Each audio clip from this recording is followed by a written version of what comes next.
ሻሎም ሻሎም ቤተሰብ እግዚአብሔር አምላክ ሎም ድማነ ዝማዓልት ዝኾንና ህይወት ቃል ሒዝና መጽና አለና ሎም እንካፈለ ቃልማ ንስሪ ዝሞተ ነገር አይመገበኒ ዝብልዩ ሪኹም ብሩኻት ንስሪ ካብ ካልኦት ዝፈልዮ አካይዳ ዘለዎ ፍሉይ አመጋግባ አስለ ዘለዎ ወይ ሓደ ነገር ክነግረኩም ከም ኩሉ ሰብ ትምገቡ እንትኾንኩም ከም ኩሉ ሰብ ከአኽነብሩ ይኹም እዚ ዝዛረበሉ ዘለኹ መግቢ ናይ ምንታይ ምዃኑ ክነግረኩም መጽሐፍ ቅዱስ ኢሳይያስ 40:31 እቶም ንእግዚአብሔር ዝጽበዩ ወግና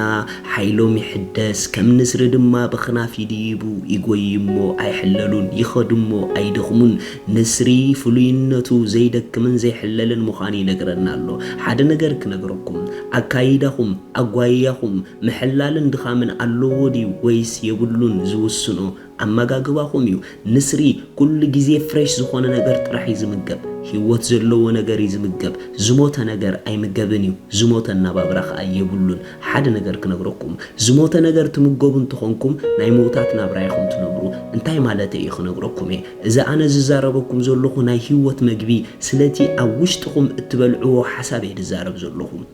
እንታይ ዓይነታት ተሓሳስባ ኣለኩም እንታይ ዓይነት ቃሊኹም ውሽጥኹም ትምገቡ ዘለኹም እሱ ይዝውስኖ ንሓይልኹም ንሱ ይዝውስኖ ንብርትዕኹም መጽሐፍ ክዛረብ ከሎ ከምዚ ኢሉ ሮሜ ምዕራፍ 8:6 ዘለዋል እቲ ሓሳብ ስጋ እታ ሓሳብ ስጋ ምስ አምላኽ ጽልኢ ብምዃኑ ነቲ ሕጊ አምላኽ አይጉዝኦን አይኮነሉን ድማ እሞ ስለዚ እታ ሓሳብ ስጋ ሞት እዩ እታ ሓሳብ መንፈስ ግና ህይወትን ሰላምን እዩ ሪኢኹም ኣሕዋት እዚ ማለት ውሽጥኹም አእምሮኹም እንተደኣ ብናይ ስጋ ሓሳብ ጥራሕ ይምላእ ኣሎ ኮይኑ ናይ ሞት መግብን ውሽጥኹም ትምግብዎ ኣለኹም ስለዚ ክደኽሙ ኢኹም ናይ ግድን ክትሕለሉ ኢኹም ናይ ግድን ንዝጀመርኩሞ ኣይክትውድእዎን ኢኹም ንምንታይ ተተባሃለ አመጋግባኹም ጽቡቕ የለን ህይወት ድሽትት መግቢ ትበልዑን ዘለኹም ንመዓልቲ ዝኸውን ንጊዜ ዝኸውን ዝተገልጸ መግቢ ይብልኩምን መጽሐፍ ከምዚ ኢሉሎ ኣብ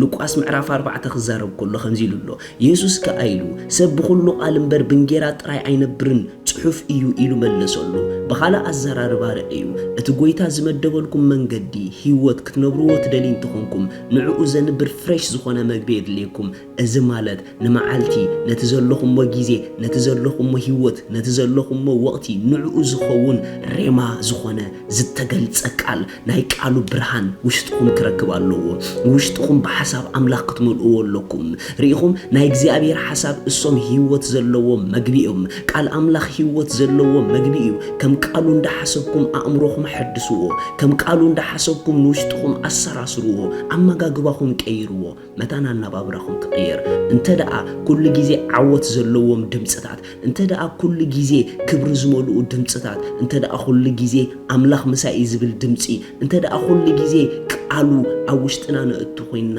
ኩሉ ጊዜ ህይወት ዘለዎ መግቢ ኢና ንምገብ ዘለና ንሕና ክንደክም አይንኽእልኒና ክንሕለል አይንኽእልኒና ዋይ ተተባሃለ አመጋግባና ጽቡቕ እዩ ህይወት ዘለዎ ድምጽ ጥራሕ ኢና ንበልዕ አባኪዐይ ድምጸይ ሰምዓ ካብ ካልእ ግና ይጋልባ ምኽንያቱ ናይ ካልእ ድምጺ ድምጽ ሞት እዩ ናይ ካልእ መግቢ መግቢ ሞት እዩ አይቀንዐክን እዩ አበይ ከይትበጽሒ አይሰልጠክን እዩ እዚኦም ናይ ሞት መግብታት እዮም አነ መሳኺኤ ኣብ ዝኸድክዮ ሁሉ አይሓድገክን ዓወትናትኪ እዩ እዚኦም ግን ናይ ህይወት መግብታት እዮም ከምዚኦም ዓይነት ጽቡቕ ፕሮቲን ዘለዎም መግብታት ተመገቢ መታን ኩሉ ጊዜ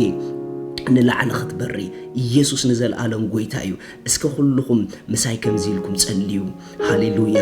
አምላኸይ በቲ ንህያውን መስለጥን ዝኾነ ቃልካ ብኡኡ ኩሉ ጊዜ ስለተንብረኒ የመስግነካ ኣለኹ ኣብ ጸጽባሕ ምስ ቃልካ ጥራሕ ውሽጠይ ስለ ዝመላለስ የመስግነካ ኣለኹ ንስኻ ትብሎ ጥራሕ ስለ ዝቕበል ውሽጠይ ህይወት ዘለዎ መግቢ ስለ ዝምገብ ካብ ናትካ ፍቓድ